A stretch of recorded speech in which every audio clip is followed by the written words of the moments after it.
They are censoring everything. They are tracking us. They want a digital ID for us. They want to connect us to this massive globalist network.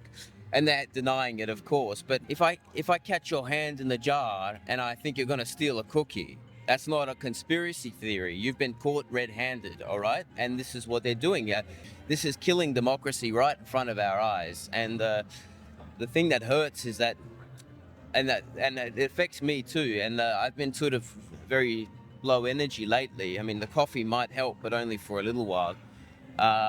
Is that people are just not caring enough. They should be. If this happened 10 years ago, people would be up in arms. I say, people have PTSD. yeah. That, in a nutshell, for me, that's what it is. They're tired. They're trying to. We've been ground down over the past 4 years with all this bullshit. Just trying to survive at the moment. Exactly. The question is, do you really want to live in a world where your country no longer makes the decisions? It's somebody else in an office in the UN, like they're doing now, having their lovely little meeting, talking about their plan for all of us in the future. Well, these are my mates. I love these people. They make a lot of sense. They come up with a lot of really good stuff for us. And we've apparently... I want to... all these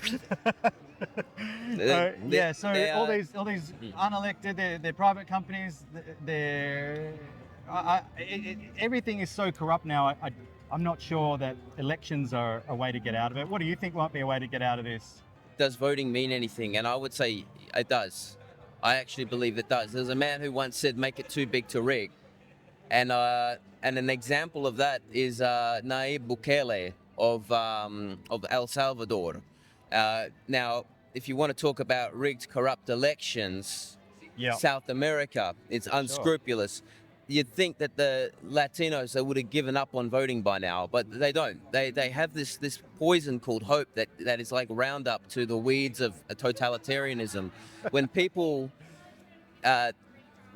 step in and actually come together, look, there's a reason why they want to control what we think, because when we think the same thing together and we call out the bullshit together, they can't handle us. There's a poem that ends in the line, rise like lions from your slumber in unvanquishable number, shake your chains to the ground like dew that when in sleeping fell onto you. We are many, they are few. That is the truth. And we have done it before. I think we did it around the 60s. I think we delayed the beast, but now the water has become so putrid that the scum is rising to the top. And the only thing that can happen now is, I would say, a soft democratic revolution.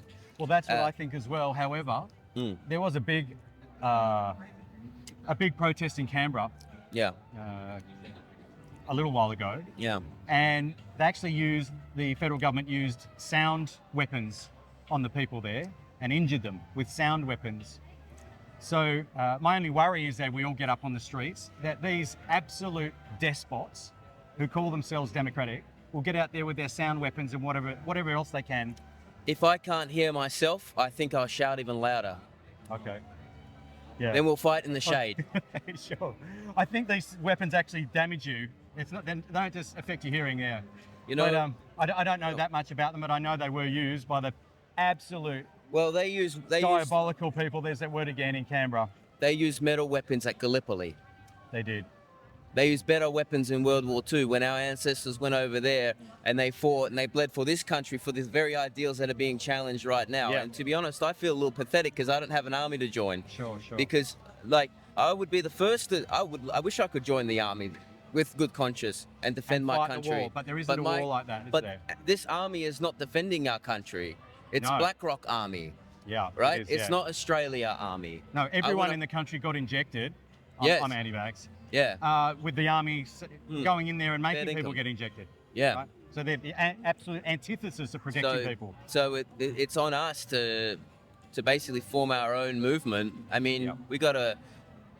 What is it? Have you seen Finding Nemo? Yeah. You know the bit where they all like swim down? Everybody's in the net. They're like, oh, we're screwed. We're fish and chips now, you know? And somebody goes, swim up. And then these little fish, the smallest fish, you know, they say, we got to swim down.